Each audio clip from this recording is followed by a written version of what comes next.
Hey guys, so long time no video. However, I felt that I really wanted to make one because we are coming up to the beginning of the school year. It's less than a month until it starts. I'm very excited for my second year, and I'm sure you guys are even more excited for your first. So, in this video, I thought I'd like to cover some more about the projects and equipment you'll need in detail. When you come to Ryerson, you'll need to have 4 kits, and these kits are available at the campus bookstore, and they contain all the supplies you'll need for first year. Some you'll notice you run out more than others, and you'll have to restock anyways. However, if you're already very arts involved, you'll find you already have a lot of these supplies, so it's up to you if you want to go your own and buy the remaining parts of the kit, or pay for the convenience of it. I'm just going to estimate right now, if you do buy the kits from the campus bookstore, in total you'll be spending about $600 plus taxes for 4 kits, and I'll just briefly read over the prices for each one. This list is from 2013, so in 2014 the prices did go up, and I'm assuming in 2015 they will be the same, if not have increased more. Fashion illustration kit costs $214. Fashion kit for fundamentals is going to cost you $235.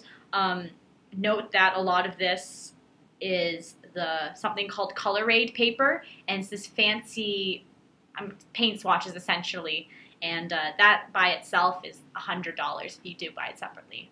I didn't buy it though, and I got a great mark on that course. I'll talk about the different video.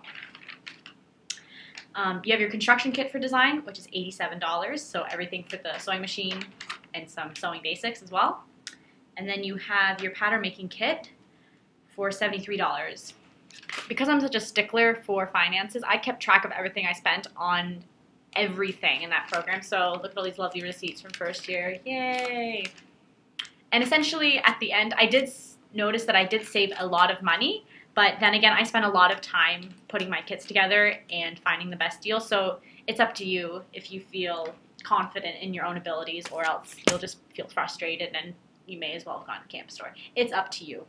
Something I found really helpful and didn't figure out until probably 3 months into the program is online. They always post one of these schedules. And that, ladies and gentlemen, is an entire list of your first semester and all the due dates of every single project. So I'll just hold up a little closer. It has all the courses at the top. Then at the side, it has every single week and what's due when and the percentage it's worth. It's really handy to keep yourself up to date, because if you notice, you'll look at 1 week and see, oh shit, I have 5 assignments due from every single course in 1 week. And then other weeks, you're like, I only have 2. Only 2. So it's a really easy way to gauge what your busier weeks will be and what you need to prep for and so on, so you can be successful. Sorry if I'm talking kind of funny right now. My mouth is still half frozen, or it just looks like I'm giving a constant smirk. I had a filling done this morning. My face was frozen like about here. But now it's gone off my nose, so I can feel my nose again. Anyways, you didn't need to know that. So I'm going to talk about fashion design because I want to dismantle my projects to use the fabric again now. Your first project is called The Big Shirt, and it's just like what it sounds like. It's a big shirt. Hallelujah. I'll even put it on for you. And as you can see, if you look at some parts of it, you'll see green pen all over this if you looked closer. That's how the teacher will mark your garments, as well as there will be a rubric where they numerically score you, of course, as well. This totally changed what I thought about myself as a sewer, because I thought I was very confident and I knew what I was doing, but then I came into the thing and they were being so specific and they know what they're doing. Yeah, it's simple. They want perfection. You have to sew a collar if you've never done one before. You have to do a western pocket. You have to do cuffs. And of course you have to do sleeves. And these sleeves are sewn in 2 different ways. One is called a set-in sleeve, where you sew the bodice first and then you put it in the hole. And then the other one's in the flat, where you sew the sleeve on and then you close the underarm seam and the side seam. Not until later in first semester do you do this project, but this is called the skirt. It's a mini skirt, as you can see. Like, look, I'm a small person. It's a mini skirt. It's just to get the principles. It's not to anyone to wear. And the trick with this one is it has a 1-lap zipper, and it has a vent at the bottom with lining, and that's tricky. And I found the skirt project to be much easier than the shirt because when you start doing the shirt, you're still learning how to use an industrial machine simultaneously as sewing this new garment that you not necessarily worked with before, versus the skirt, you already have a handle on the machine. So I found it went much easier. However, my mark wasn't as good because apparently I didn't press it enough. Teachers love when you press your garments literally every second of the day, and so they're perfect. Again, they are looking for perfection because they've seen some of the best.